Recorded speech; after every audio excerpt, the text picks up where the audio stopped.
আসসালামু আলাইকুম dear student. আজকে আমরা এইচএসসি অ্যাকাউন্টিং দ্বিতীয় পত্রের অষ্টম অধ্যায় মজুত পণ্য হিসাব রক্ষণ পদ্ধতির একটি অঙ্ক নিয়ে হাজির হয়েছি। আজকে আমরা যে বোর্ডটা করব সেটা হচ্ছে বরিশাল বোর্ড 2019।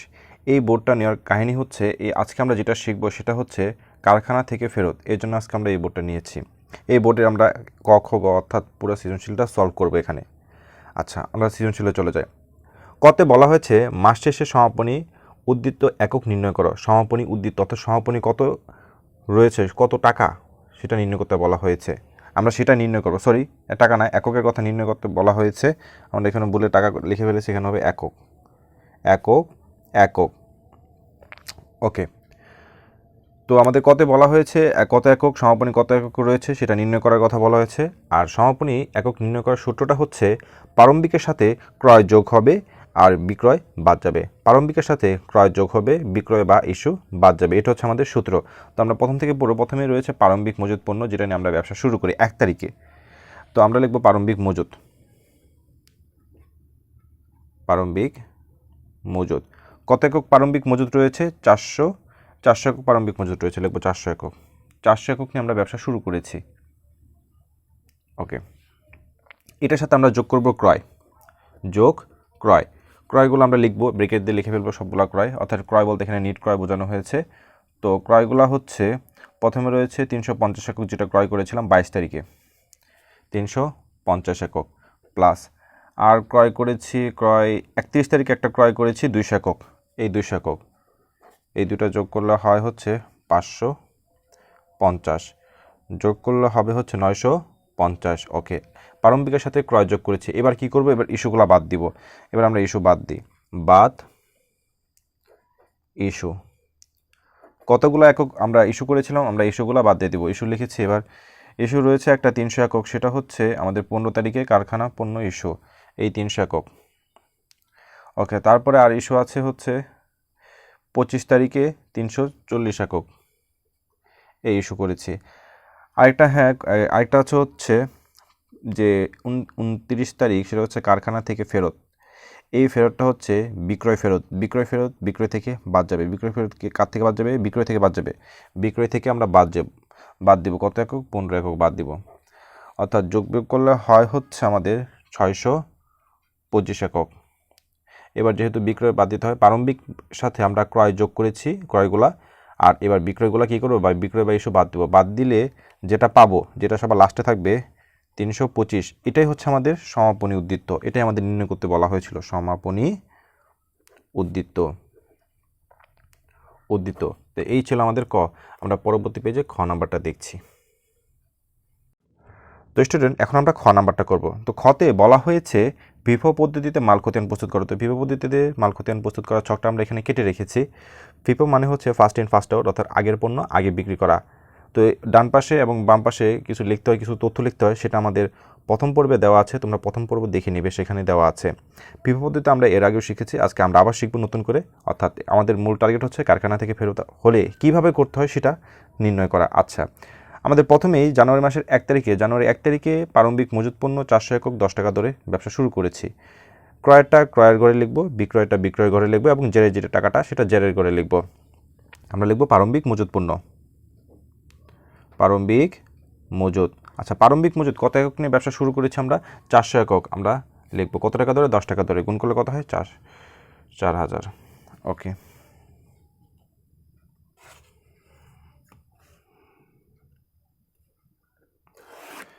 তারপরে বলা হয়েছে 15 তারিখ, জানুয়ারির 15 তারিখ। 15 তারিখে বলা হয়েছে কারখানার পণ্য ইস্যু করা হলো। পণ্য ইস্যু করেছি অর্থাৎ বিক্রি করেছি, আমরা লিখবো ইস্যু। ইস্যু করলে আমরা ইস্যুর ঘরে লিখবো। কত একক পণ্য ইস্যু করেছি আমরা? 300 একক পণ্য ইস্যু করেছি। ইস্যুটা ইস্যুর ঘরে লিখবো। ওকে, 300 একক পণ্য ফার্স্ট ইন ফার্স্ট আউট, এবং পণ্য আছেই একটা, আমরা যেটা আছে সেটাই বিক্রি করে দিব 300 একক। কত টাকা দরে? 10 টাকা দরে, 3000। ওকে, এখানে আমাদের 400 একক পণ্য ছিল, এখান থেকে আমরা 300 একক পণ্য বিক্রি করে দিয়েছি। আর থাকে কত? আর থাকবে হচ্ছে 100 একক। যেটা থাকবে সেটা আমরা এখানে লিখবো। 100 একক 1000 টাকা। ওকে, পরবর্তীতে বলা হয়েছে 22 তারিখ। 22 তারিখে ক্রয় করা হয়েছে। কত একক পণ্য ক্রয় করেছি? 350 একক, 11 টাকা দরে লিখব ক্রয়। ক্রয়েরটা ক্রয়ের ঘরে লিখব, 350 একক পণ্য। কত টাকা দরে 11 টাকা করে গুণ করলে হচ্ছে, অর্থাৎ এই দুটো গুণ করলে হয় হচ্ছে 3850। তো যেটা প্রথমে থাকবে সেটা প্রথমে লিখব, তারপর যেটা থাকবে সেটা তারপরে লিখব। ওকে, এই অধ্যায়টা খুবই সহজ একটা অধ্যায়, তোমরা মন দিয়ে বুঝবে ওই অধ্যায়ের অঙ্কগুলা।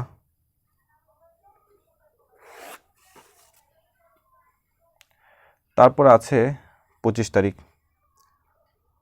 25 তারিখে কারখানা ইস্যু আমরা বিক্রি করেছি। কারখানা ইস্যু করা হচ্ছে, লিখব ইস্যু। কত একক পণ্য ইস্যু করা হয়েছে? কারখানা ইস্যু 340 একক। আমাদের টার্গেট হচ্ছে এখন 340 একক পণ্য বিক্রি করা। ওকে, আর আমরা কোন পদ্ধতি করছি? আমরা ফার্স্ট ইন ফার্স্ট আউট, অর্থাৎ ফিফো পদ্ধতি করছি। আগের মাল আগে বিক্রি করব আমরা। তো ফার্স্টে যেটা আছে সেটা আগে বিক্রি করবো, তারপরে এটা বিক্রি করবো। আমাদের টার্গেট 340 একক পণ্য বিক্রি করা। তো আমাদের ফার্স্ট ইন ফার্স্ট আউট যেহেতু পদ্ধতি, আমরা প্রথম পণ্যটা আগে বিক্রি করব।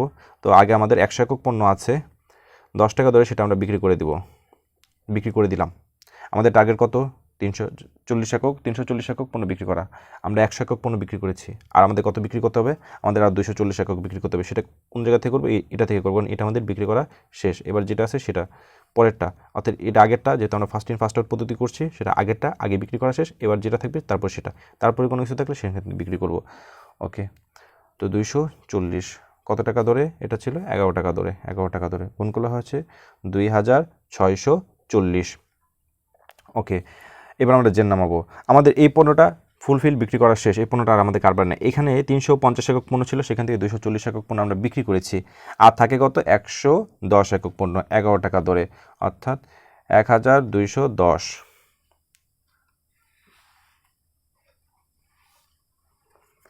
দাগ টেনে দিই। ওকে, পরবর্তীতে বলা হয়েছে 29 তারিখে কারখানা থেকে ফেরত। আচ্ছা, কারখানা থেকে ফেরত, এটা হচ্ছে আমাদের মেন এন্ট্রি, যে কারখানা থেকে ফেরত থাকলে কি করব আমরা। 29 তারিখ কারখানা থেকে ফেরত, এটা লিখবো কারখানা থেকে। আগে যেটা লিখতে হয় সেটা লিখবো কারখানা থেকে ফেরত। কারখানা থেকে ফেরত। ওকে, কারখানা থেকে ফেরত, এই ফেরত মানে হচ্ছে বিক্রয় ফেরত। এটা কি ফেরত? বিক্রয় ফেরত। কারণ 15 তারিখে আমরা কি করেছিলাম? কারখানায় পণ্য ইস্যু, কারখানায় পণ্য বিক্রি করেছিলাম। আর বিক্রি করেছিলাম। এবার কোনো কারণে হয়তো আমাদের পণ্যটা কী রয়েছে? খারাপ রয়েছে বা নষ্ট বা ত্রুটি টুকটু রয়েছে, তাই সেই পণ্যটা কী করেছে? ফেরত দেওয়া হয়েছে। তো বিক্রি করেছিলাম, সেটা ফেরত দিয়েছে, তাহলে এটা কী ফেরত? বিক্রয় ফেরত বা ইস্যু ফেরত, বা যেটা বলা হয় বিক্রয় ফেরত হিসেবে ধরা হয়। এই কারখানা ফেরত মানে হচ্ছে বিক্রয় ফেরত। বিক্রয় ফেরত বিক্রয়ের অপোজিটে বসবে, অর্থাৎ ক্রয় সাইডে। বিক্রয় ফেরত বিক্রয়ের অপোজিট, অর্থাৎ ক্রয় সাইডে। এই সাইডে আমরা পোস্টিং দেবো, এটাকে ক্রয় হিসেবে পোস্টিং দিব। আচ্ছা, তো আমাদের কী হবে? কারখানা থেকে ফেরত কত একক পণ্য ফেরত এসেছে? আমাদের হচ্ছে 15 একক পণ্য। কত একক পণ্য? 15 একক পণ্য। এবার কোয়েশ্চেন ভাইয়া, যে এখন আমরা কিভাবে ফেরত দেবো, কোন ফেরত নেব? এখানে ইস্যু তো দুইটা আছে, ইস্যু। এবার কোন ইস্যুটাকে ধরে আমরা কাজ করব? আমাদের সবসময় মনে রাখবা, যদি কোনো তারিখ দেওয়া না থাকে, কী না দেওয়া থাকে, যে এত তারিখের বা এত তারিখের এন্ট্রি ফেরত দেওয়া হলো, কিছু বলা আছে আজকে এখানে কিচ্ছু বলা নেই, শুধু বলা আছে ফেরত। যখনই বলা থাকবে ফেরত, তখন আমরা সবার শেষে ফেরতটা ধরবো। কোন ফেরতটা? সবার শেষে। এখানে দুইটা ফেরত আছে, আমরা এখান থেকে নিতে পারবো না, এবং এখান থেকে নিতে হবে আমাদের। সবার শেষে যে ফেরতটা থাকবে সেখান থেকে আমাদের ফেরত দিব, অর্থাৎ সবার শেষে যেটা বিক্রয় থাকবে সেখান থেকে আমরা ফেরত দেবো। ক্রয়ের ক্ষেত্রেও সেম, সবার লাস্টে যেটা থাকবে সেখান থেকে আমরা দিব, ফার্স্টে থেকে কোনো দিনও আমরা দিব না, যে কোনো পদ্ধতি হোক। ঠিক আছে? আচ্ছা, এখান থেকে আমরা ফেরত দেবো। কত একক পণ্য ফেরত দেবো? আমাদের ফেরত দেওয়ার কথা হচ্ছে 15 একক পণ্য ফেরত দেওয়া। এবার কোয়েশ্চেন, ভাইয়া এখানে তো দুইটা দর আছে, একটা হচ্ছে 10 টাকা দরে, আরেকটা হচ্ছে 11 টাকা দরে। এবার আমরা কি করব? 10 টাকা দর থেকে ফেরত দিব নাকি 11 টাকা দর থেকে ফেরত দিব? সবসময় মনে রাখবা, সবসময় নিচ থেকে ফেরত দিতে হয়। কোথা থেকে? নিচ থেকে। তো নিচে কত আছে? 11 টাকা দরে। এইখান থেকে আমরা পণ্য ফেরত দেবো, এই দরটা থেকে। আচ্ছা, কত একক পণ্য ফেরত দেবো? আমাদের কথা 15 একক পণ্য। কত টাকা দরে? 11 টাকা দরে। আমরা গুণ করে টাকাটা বসাবো, অর্থাৎ 165। আচ্ছা, 165, এতটুকু বুঝতে পেরেছি। ওকে, ফাইন। এবার আমাদের কাজ কি? এবার আমাদের জের বসানো। আচ্ছা, এটা আমরা কোন সাইডে পোস্টিংটা দিয়েছি? আমরা ক্রয় সাইডে পোস্টিংটা দিয়েছি। ক্রয় কী করতে হয় জানি? এখানে আনতে হয়। আচ্ছা, ক্রয়টা আনবো। আমাদের এখানে একটা জিনিস খেয়াল করো স্টুডেন্ট, এখানে 11 টাকা দরের পণ্য, এখানেও 11 টাকা দরের পণ্য, অর্থাৎ দর মিলে গেছে। একই সেম পণ্য কি দুইবার লেখার কোনো মানে প্রয়োজন আছে? না। সেম যদি দর থাকে তাহলে দুইবার লেখার কোনো প্রয়োজন নাই। আমরা যোগ করে দিব। আমাদের এখানে ছিল 110, আর এখানে আছে 15, দুইটা যোগ করে দিব। যোগ করলে কত হবে? 125, এবং দর যা আছে তাই থাকবে, এবং আমরা গুণ করে টাকাটা বসাবো। গুণ করে টাকাটা হয় হচ্ছে 1375। ওকে, এই ছিল আমাদের মেন কারখানা থেকে ফেরত। যদি বুঝতে না পারো আবার দেখবে এই ভিডিওটা। ওকে, তারপরে কি বলা হয়েছে 31 তারিখে বলা হয়েছে 31 তারিখে যে পণ্য ক্রয় করা হয়েছে কত একক, আচ্ছা লিখব ক্রয়, কত একক পণ্য ক্রয় করেছি, 200 একক পণ্য ক্রয় করেছি, কত টাকা দরে, 12 টাকা দরে। গুণ করে আমরা টাকাটা বসাই, 200 একক 12 টাকা দরে হচ্ছে 2400 টাকা। আচ্ছা, এখানে আমাদের ছিল আমাদের 11 টাকা দরে যে পণ্যটা আছে সেটা আমরা আগে লিখব 1375, আর তারপরে যেটা আছে সেটা পরে নেব, কারণ এই পণ্য আর এই পণ্য আলাদা। এটা হচ্ছে 11 টাকা দরে পণ্য আর এটা হচ্ছে 12 টাকা দরে পণ্য। 12 টাকা দরে পণ্য হচ্ছে 2400 টাকা।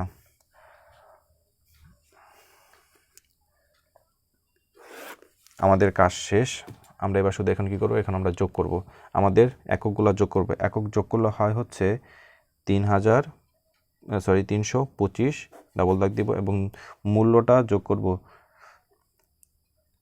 3775। ওকে, তো এই ছিল আমাদের ফিফো পদ্ধতিতে, এবং এখানে লিখতে হয় সমাপনী মজুদের একক ও মূল্য। তো এই ছিল আমাদের ফিফো পদ্ধতির খ। আমরা পরবর্তী পেজে ঘ নম্বরটা দেখাচ্ছি। তো স্টুডেন্ট, গতে বলা হয়েছিল ভারযুক্ত গড় পদ্ধতিতে মাল খতিয়ান প্রস্তুত করো। তো আমাদের ছক সবসময় সেম থাকবে, আমি আগেই বলেছি, এবং ডান পাশে এবং বাম পাশে কিছু তথ্য লিখতে হয়, সেটা তোমরা লিখে নেবে, প্রথম ভিডিওতে দেওয়া আছে সেখান থেকে। আচ্ছা, আমরা ডাইরেক্ট অঙ্কে চলে যাব। অঙ্কে প্রথমেই 1 তারিখে প্রারম্ভিক মজুত পণ্য নিয়ে ব্যবসা শুরু করেছে। আমরা লিখব প্রারম্ভিক মজুত পণ্য, প্রারম্ভিক মজুত। কত একক প্রারম্ভিক মজুত রয়েছে আমাদের? 400 একক প্রারম্ভিক মজুত। আর যেটা প্রথমে শুরু করি সেটা জেরের ঘরে লিখতে হয়। কত টাকা দরে? 10 টাকা দরে। 4000 টাকা, ডাক টেনে দিব। তো 15 তারিখে বলা হয়েছে, আমরা 15 তারিখে ইস্যু করা হয়েছে, ইস্যু লিখব ইস্যু। কত একক পণ্য ইস্যু করার কথা বলা হয়েছে আমাদের? 300 একক পণ্য ইস্যু করার কথা বলা হয়েছে। আমরা 300 একক পণ্য ইস্যু করে দেব। 300 একক ইস্যু করার সময় ইস্যুর ঘরে লিখব, এখানে বিক্রয় বা ইস্যু যেটাই লিখি একই কথা। ওকে, তো 300 একক পণ্য 10 টাকা দরে ইস্যু করে দেব, 3000 টাকা। আচ্ছা, আমাদের 400 একক পণ্য ছিল, সেখান থেকে আমরা 300 একক পণ্য বিক্রি করে দিয়েছি। আর কত থাকবে? আর 100 একক পণ্য থাকবে 10 টাকা দরে, 1000 টাকা। ওকে, তারপরে বলা হয়েছে আমাদের 22 তারিখে বলা হয়েছে ক্রয়। কত একক পণ্য ক্রয় করা হয়েছে আমাদের? 350 একক পণ্য ক্রয় করা হয়েছে। কত টাকা দরে? 11 টাকা দরে। তো আমরা গুণ করে টাকাটা বসাবো, 3850। ওকে, এবার আমাদের কী করতে হবে? যেটা প্রথম পণ্য আছে সেটা প্রথমেই লিখব, তারপরে যেটা আছে সেটা পরবর্তীতে লিখব। 11 টাকা দরে 3850। ও সরি, আমি ভুলে গেছিলাম, আমরা ভারযুক্ত গড় পদ্ধতি করছি। এখানে আমাদের যে কাজটা করতে হবে, আমরা যেহেতু ক্রয় করেছি, ক্রয়ের ক্ষেত্রে আলাদা। ক্রয়ের ক্ষেত্রে কী করতে হবে? আমাদের কাজ হচ্ছে, আমাদের প্রথমে হচ্ছে একক আর একক কী করব? যোগ করব। আমরা একক আর একক যোগ করব। আমাদের হয় হচ্ছে 450 একক। একক আর একক যোগ করব এবং মূল্য আর মূল্য যোগ করব। আর মূল্য যোগ করলে হয় আমাদের 4850। এবার আমাদের দর নিচে বের করতে হবে। আমরা দর জানি কীভাবে বের করতে শিখেছিলাম। আমাদের দর বের করার টেকনিকটা হচ্ছে মূল্যকে একক দ্বারা ভাগ করব। মূল্যকে কী করব? মূল্যকে একক দ্বারা ভাগ করব। তো মূল্যকে একক দ্বারা ভাগ করলে হয় হচ্ছে 10.78। 10.78 মূল্যকে একক দ্বারা ভাগ করলে হয় কত? 10.78। তো এই ছিল, সরি ভুল হয়ে গেছিলো, আমি খেয়াল করিনি বিষয়টি, একটু কষ্ট করে বুঝে নেবে। পরবর্তীতে 22 তারিখের পরে হচ্ছে 25 তারিখ। 25 তারিখে কী করা হয়েছে? ইস্যু করা হয়েছে। কত একক পণ্য ইস্যু করা হয়েছে? পণ্য ইস্যু করা হয়েছে 340 একক পণ্য ইস্যু করা হয়েছে। আমরা এখান থেকে 340 একক পণ্য ইস্যু করব। ইস্যুর ক্ষেত্রে কোনো ঝামেলা নেই। 340 একক পণ্য 10.78 টাকা করে। আমাদের গুণ করলে হয় হচ্ছে 3665 টাকা। ওকে, আমাদের 4050টা একক ছিল, আমাদের পণ্য ছিল আমাদের কারবারে, সেখান থেকে আমরা 340টা বিক্রি করে দিচ্ছি। আর থাকে কত? আমাদের 110টি পণ্য থাকবে, 7.78 অর্থাৎ 70.78 টাকা করে। গুণ করলে হয় হচ্ছে আমাদের 1185। ওকে, তারপর তো পরবর্তীতে বলা হয়েছে 29 তারিখে কারখানা হতে ফেরত। তো এটা হচ্ছে লিখব কারখানা থেকে ফেরত, কারখানা থেকে ফেরত। আচ্ছা, কারখানা থেকে ফেরত কত একক পণ্য ফেরত এসেছে? 15 একক। আর এই ফেরতটা হচ্ছে বিক্রয় ফেরত, কারণ আমরা জানি আমরা যে কারখানায় বিক্রি করেছিলাম কত তারিখে, 15 তারিখে বিক্রি করেছিলাম, সেটা ফেরত দেওয়া হয়েছে, সেটা হচ্ছে বিক্রয় ফেরত। বিক্রয় ফেরত বিক্রয়ের বিপরীত দিকে বসে, অর্থাৎ ক্রয়ের দিকে বসবে। তো কত একক? 15 একক। কত টাকা দরে? আচ্ছা, দরটা এখানে ক্লিয়ার করি। দরটা হচ্ছে বিক্রয় সবার শেষে বিক্রয়ের ধরতে হবে, অর্থাৎ সবার শেষে যে বিক্রয়টা ছিল এটা, এই বিক্রয়টা নেবে। এখান থেকে দরটা হবে 10.78, গুণ করলে হয় হচ্ছে 162। ওকে, এবার আমাদের এখানে লিখতে হবে। এবার যেহেতু এটা ক্রয় সেটে লিখে ফেলেছে, আমাদের ক্রয়ের মতো পোস্টিং দিতে হবে, ক্রয়ের মতো কাজ করতে হবে আমাদের। এবং ভারযুক্ত যেহেতু গড় পদ্ধতি করছে, আর ভারযুক্ত গড় পদ্ধতির কাহিনী হচ্ছে আমরা একক একক যোগ করব, মূল্য মূল্য যোগ করব, একক আর একক যোগ করব, মূল্য আর মূল্য যোগ করব। তো এখানে আছে 110 একক আর এখানে আছে 15 একক, দুইটা যোগ করব। যোগ করলে হয় হচ্ছে 125 একক এবং মূল্য মূল্য যোগ করব। মূল্য মূল্য যোগ করলে হয় হচ্ছে আমাদের 1347। এবার আমাদের দরটা বের করতে হবে, অর্থাৎ এই মূল্য দ্বারা একক ভাগ দিব। মূল্য দ্বারা একক কী করব? ভাগ দিব। ভাগ দিলে হয় হচ্ছে আমাদের এই সেম টাকাটাই আসে, 10.78। ওকে, পরবর্তীতে হচ্ছে আমাদের 31 তারিখে আমরা ক্রয় করেছিলাম, আবার 31 তারিখে ক্রয়। কত একক পণ্য ক্রয় করা হয়েছিল? আমাদের 200 একক পণ্য ক্রয় করা হয়েছিল, 200 একক 12 টাকা দরে, গুণ করলে হচ্ছে 2400 টাকা। ওকে, এবার আমাদের সেম কাহিনী আগের মতোই।